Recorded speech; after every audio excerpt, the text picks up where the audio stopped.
is to talk about force diagrams. Before we talk about force diagrams, let's spend a little bit of time talking about, and you guys can see this, yes? I hope so. If you can't, you're gonna have to let me know. Let's spend a little bit of time talking about Rosalind Franklin. I think this was written by Ryan, which I was like fine with, but I was a bit like confused because I thought the person that was doing Rosalind Franklin would probably be, oh no, it doesn't matter. Anyway, Rosalind Franklin was an English chemist. She was an X-ray crystallographer who was famous for her role in the discovery of the structure of DNA. Now, an X-ray crystallographer, those of you that don't know, crystallography was a relatively new. I'm going to talk about it briefly, but the crystallography is one of the only types of science that I don't know how they do it. Is one of those sciences that it's like, in my opinion, is complete and utter mystery. I really think it's kind of, I get the basics of it, but I don't understand the basics can lead to anything. So what crystallography does, for those of you that are interested, is that it looks at a crystal. So like you might think of a common crystal like amethyst or quartz or something like that. Or you could look at just a salt crystal like, salter or something like that, or sugar. And what it does is crystallography, it shines X-rays through the crystal, like a perfect crystal of it. It shines X-rays through it and looks at how those X-rays bounce off. So it's looking at the shadow. And what it does is you take a lot of X-rays and you get a really good look at the shadow, and then you can make a guess on what that crystal, what that molecule that makes up that crystal is by looking at the shadow. And it's obviously a lot more complicated than that. So complicated, in fact, that I don't fully understand it. But yeah, Rosalind Franklin was involved in it. Famous for discovering the structure of DNA. So and for an introduction and use of X-ray diffraction. So X-ray diffraction had sort of been used before to do crystallography, but I think it was really made popular by Rosalind Franklin and others. In 1946, after being taught X-ray diffraction, her discovery of the structure of the DNA started to bloom. Years later, after taking pictures of the DNA using a machine, Franklin herself improved. Photo 51 became famous as evidence in identifying the structure of DNA. This is a famous as scientists Francis Crick and Maurice Wilkins, and had used that as a basis of their own DNA model without her credit, which led to both of them winning the Nobel Prize. Though their DNA model was widely applauded, most of their findings were based on Rosalind's original work. Thus, the Nobel Prize should have originally gone to Rosalind. And I kind of think that, yeah, when you look at Watson and Crick and how so Watson and Crick are the people that are credited for discovering the structure of DNA, and the structure of DNA, being a double helix. Yeah, but essentially they wouldn't have been able to make that double helix if they didn't have Rosalind Franklin's photo of the double helical structure. So it's kind of like she should have got a fair bit more. And I would definitely say in this case her idea was stolen from her, and it was probably stolen from her again, even though it's now, we're not talking 1940s, 1950s. It's still at that point is like, women can't really do science. They're not proper scientists. So I think that's probably where the reason why, but I really think Rosalind Franklin is definitely one of the ones that I always remember as being definitely someone stolen. It was stolen. Her idea was 100% stolen. The hard part about DNA photography as well, and taking a crystallography, is trying to get DNA in a crystal. You think about DNA, it's this big, long, complicated molecule. Turning that into a crystal is going to be really, really difficult. So, yeah, still though, thank God she discovered it, because if she didn't, then we wouldn't really have like all that information that we talk about with regards to like genetics and GTAC and stuff like that. Wouldn't have been able to do it if we didn't have a photograph of what DNA actually looked like. So let's talk about today's lesson, force diagrams. We'll be able to construct and describe net forces. Let's go back a second to talk about what we talked about last time, which was wrapping up Newton's third law. What we did is we looked at free body diagrams, which is just like looking at forces acting on bodies. We looked at some complicated examples. Pardon me. And then what we did was we looked at Newton's third law. We said Newton's third law is an object. Whenever one object exerts a force on the second object exerts an equal force on the opposite object in the opposite direction on the first. Or every action there is an equal and opposite reaction. Now, we did an example of this. The paperclip gets pulled towards the magnet at the same time the magnet gets pulled towards the paperclip. Everything was happy. But then we started to have this issue, which is like, okay, well, if the ball gets hit off with the same force as the bat, why does the bat not fly backwards? And we eventually said, well, yeah, sure, you know what? It does have the same force. Even though the astronaut and the Earth are going to be pulled up with the same force. But if we remember, force equals mass times acceleration.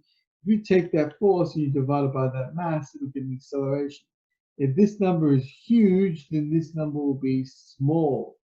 And that's what happens in the case of the Earth. If you think about the Earth, it's a very, very big object. So the acceleration is going to be very, very small. Because if you take an F and you divide by a big number, if you take 1 and divide it by 1,000,000, you're going to have a very, very small number. You have 0.0000001, you know?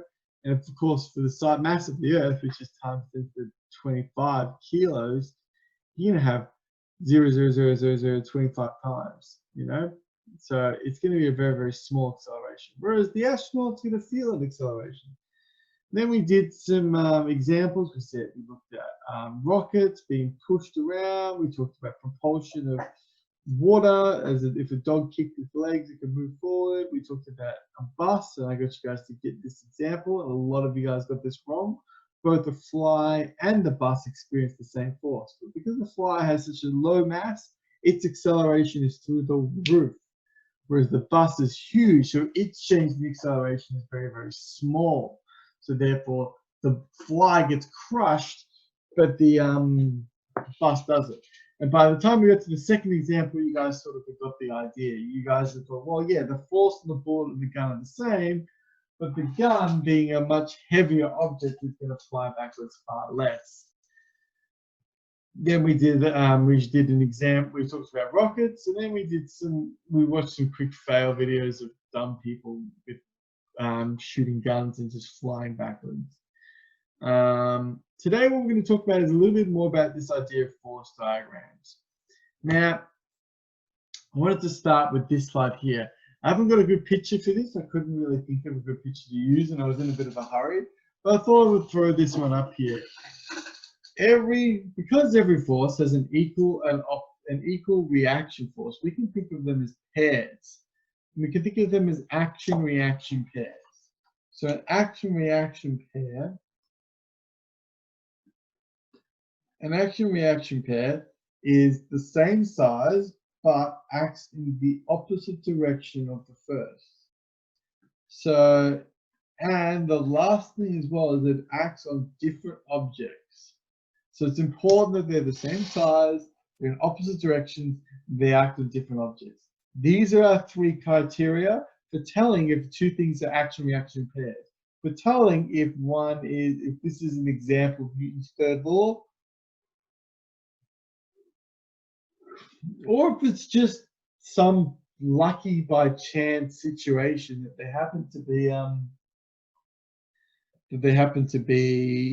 is it some lucky chance situation that they happen to be the same size in this opposite direction?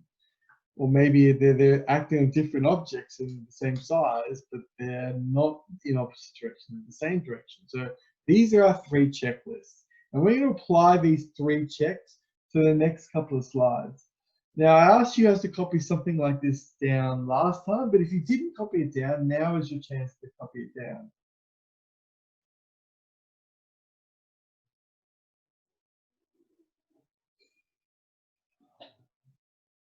Okay, so now what we're going to do is we're going to discuss action-reaction pairs. We're going to look at a couple of force examples. Now, in these force examples, I'd like you to copy them down.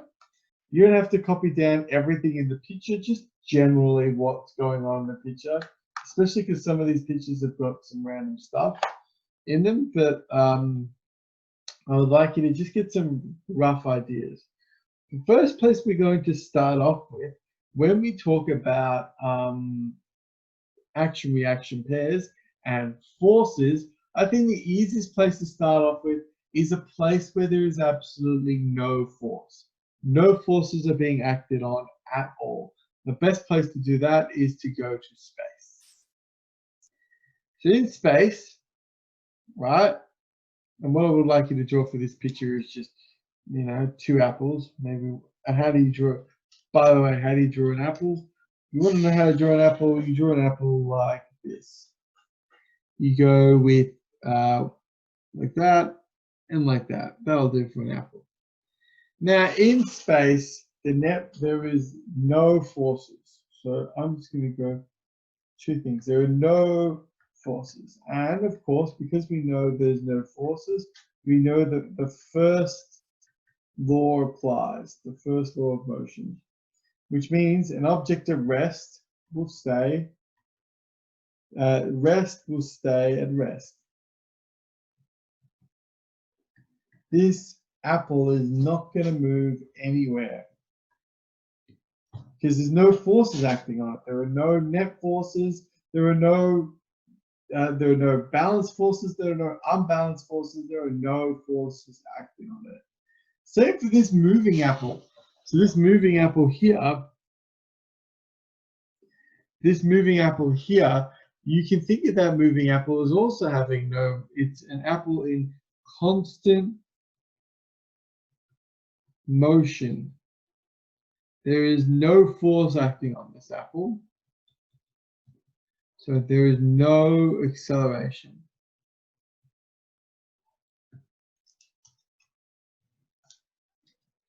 You guys, it's going to be constantly moving at that same speed forever.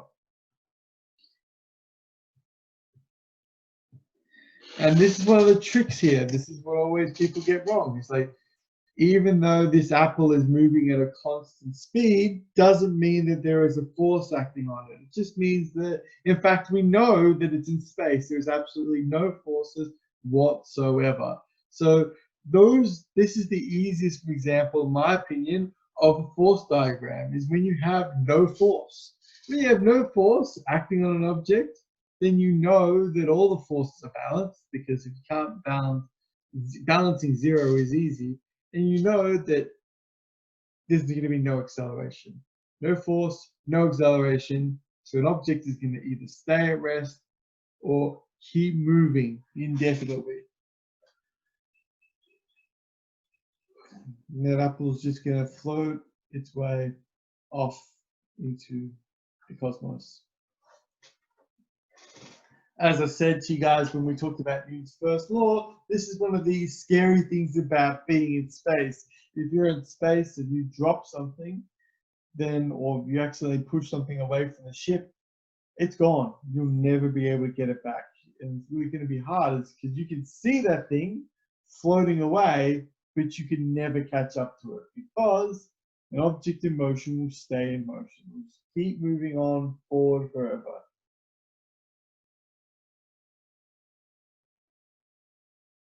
There's nothing to push back on. Like if you were floating away in water, you could push back in the water to push yourself forward, but you can't do that in space. There's nothing to push on.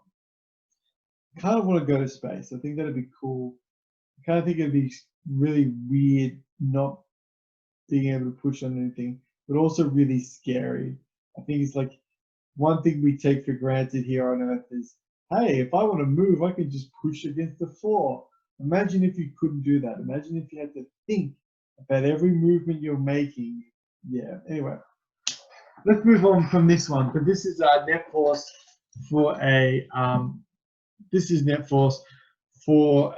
in space. So let's bring this down to like planet Earth.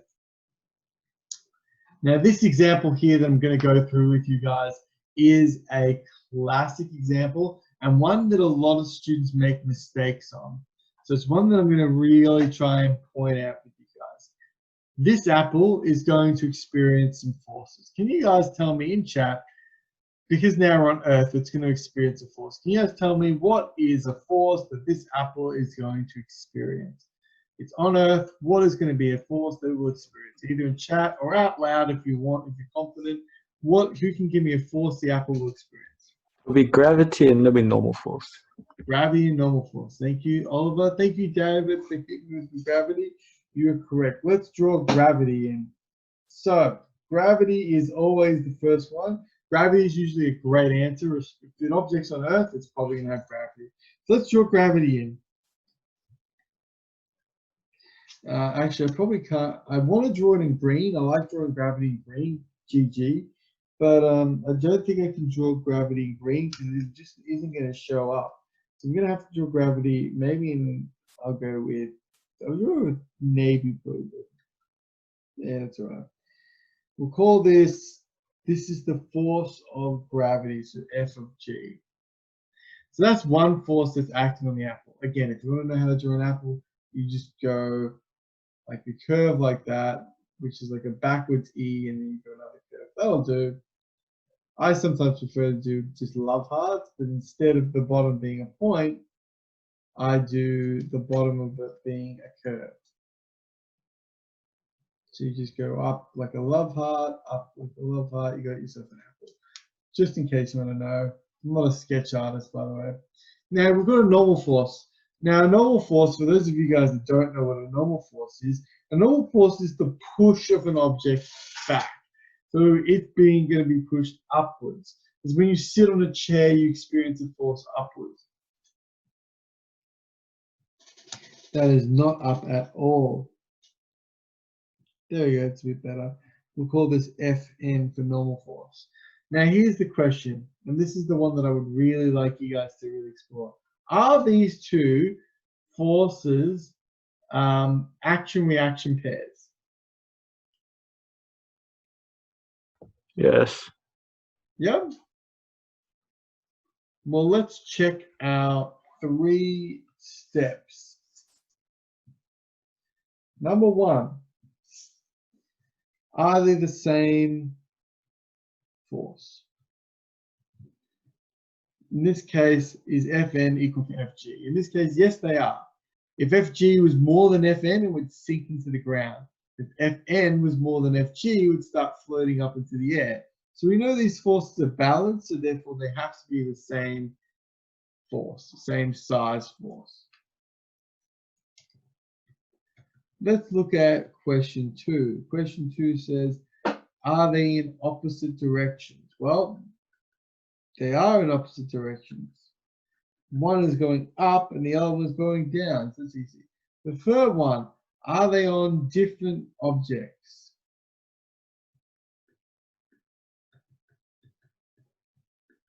Well, let's check. One is on the apple. Gravitation is acting on the apple. And the normal force is also acting on the apple. These are not on different forces. This is not action reaction pair. And this is where students often make mistakes. So these are not action reaction pairs? Because they're both acting on the apple. And that's why people make mistakes. They say, well, they're opposite directions. Yeah, you know, just like that magnet picture I showed you, they're acting in the opposite directions and they're the same size, but they're not reaction pairs because they're not acting on the same object. So the question that you might ask is, okay, well then where are the action reaction pairs? Well, I'll show you. The first one, the easiest one is maybe to look at is gravity. Well, actually, you know what? They're both pretty challenging to imagine. But we'll do gravity first. So the question becomes, and this is what I'm going to ask you guys, especially if you would mind giving me a chat. What's pulling the apple down towards the earth? What's pulling that apple. It is the force of gravity, but what is making that gravity exist? The mass of the Earth. The mass of the Earth. So the apple is being pulled towards the Earth by gravity. So if the apple is being pulled by gravity, if the apple is being pulled by the Earth, that would mean the Earth is going to be pulled up by the apple. That's how these action-reaction pairs work. They act on different objects. And it's always easy to see because they will act in the same way. If one pushes, the other one pushes. In this case, if the Earth pulls the apple pulls the Earth. Now, of course, so how do I do that? Let's draw, well, this is like the Earth here. So I'll just do a force here, and we'll call that the force of gravity upwards. These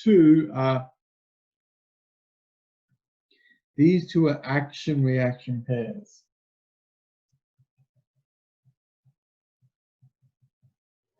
And the reason these are action-reaction pairs is it just so happens that the force of these two forces will be the same size. Now, of course, I've already discussed this last lesson. The Earth will definitely not be accelerating nearly as much as the apple will accelerate, but they're both still, forces. They're both still at play here. Let's talk about, oh my God, I've wasted so much time. Jeez, we're at 11:35, sorry. So let's keep going. So what about the normal force? Well, where is that? How is that going to work? The normal force does act here.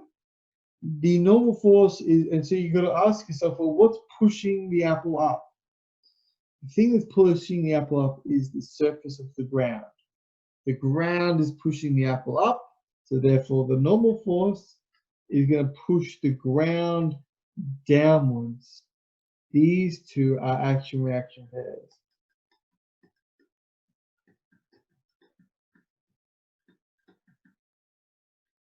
So, and they happen, and that's so if the ground is pushing the apple up, the apple will push the ground down. And why is the apple pushing the ground down? Because the apple is being pushed against the ground because of gravity. So that's why these forces are the same. The push the apple pushes onto the ground by gravity happens to create the normal force in the opposite direction. That's why these things are linked. But even though they're linked, the normal force and the gravitational force are the same size, it's important to realize that they are not action-reaction pairs.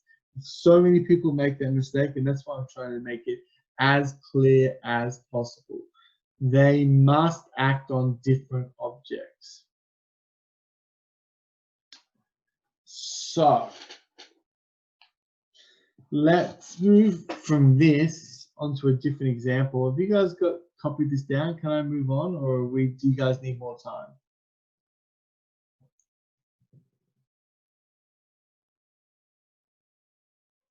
I'm going to move on.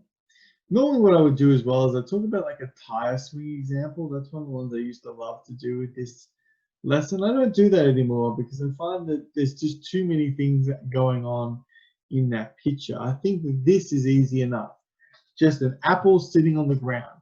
Even an apple sitting on a table, that's another way you could do it, but I like an apple sitting on the ground because then there's nothing really to worry about. Problem is that I want you guys to understand it.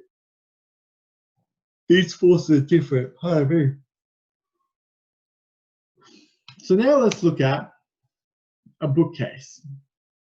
Okay, bookcase is the next example here. The reason we're going to look at a bookcase is we're going to do more than just look at this bookcase as being like the same example as an apple, because we're going to add something else to this bookcase example. What we're going to do is we're going to try and move this bookcase. We're going to try and move this bookcase to the left.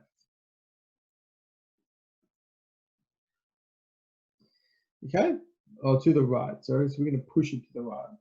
So let's start off by getting in all of the forces acting on the bookcase. Guess what? there's the same forces are going on here. We've still got gravity. And we've still got the force of gravity being pulled up towards the bookcase. We've still got this normal force.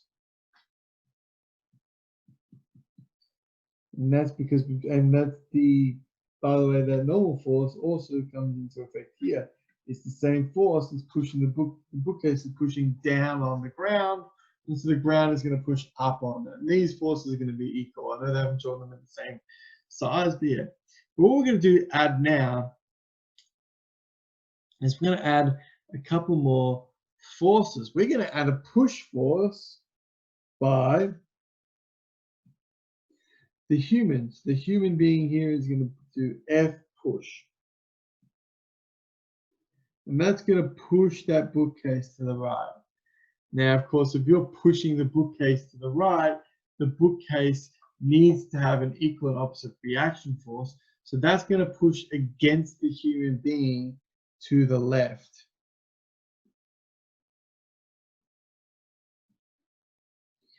Actually, I really should draw that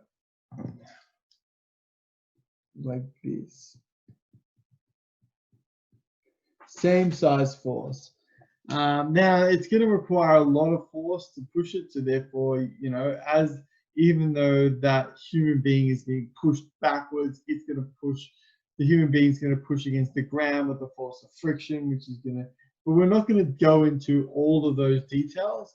I just want to make sure that all the forces around the bookcase are balanced. And this you can see, right? In this situation, that what we have here is we have an unbalanced force.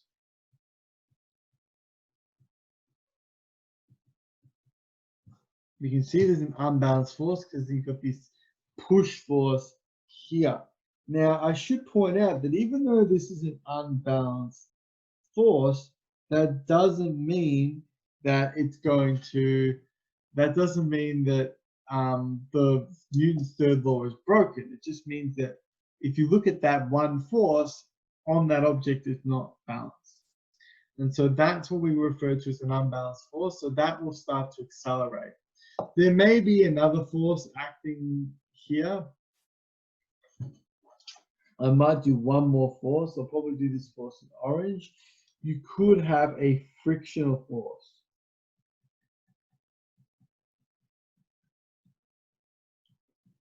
Now that frictional force is going to cause the bookcase to slow down, have a force in the opposite direction.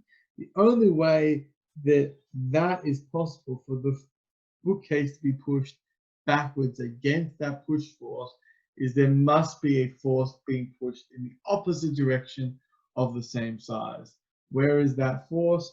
That force is going to be on the Earth. It's going to be the force of the Earth getting pushed to the right.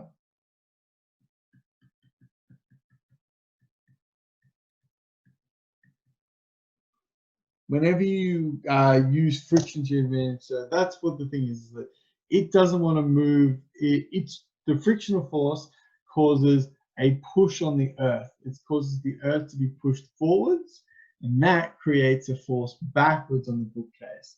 So those are all of the forces acting on the bookcase. There are a lot more forces acting on the bookcase than the apple, and that's because you're applying force now in 2 dimensions, not just up and down, but also left and right.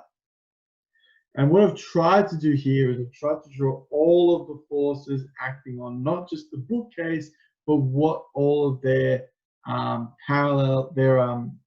action-reaction pairs would be. And so you could then take these forces and then start to do a force, you could start to do the same sort of diagrams that we did here. You could start to do free body diagrams. So you could actually start to do a diagram that looked like that. That's actually what it would be similar to, because the normal force and the gravitational force, these 2 forces would be very similar. They would be the same. And so therefore our push force and our frictional force, though, don't have to be the same. I should always point this out. They don't have to be the same. They just happen to be the same. Now I've got 2 more examples. But are there any questions about the? Oh, I've got 2 more examples, but I'm looking at my watch now and saying it's about 10:45. So by the time I go through the next example, it'll be the end of the class. So I've only got 2 examples left.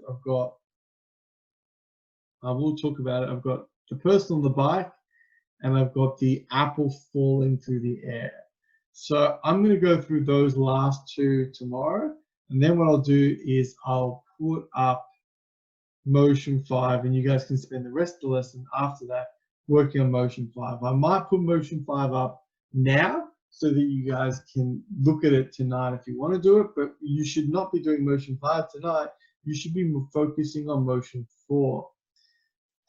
Ladies and gents, yeah, I'm going to stop there. So thank you so much for listening.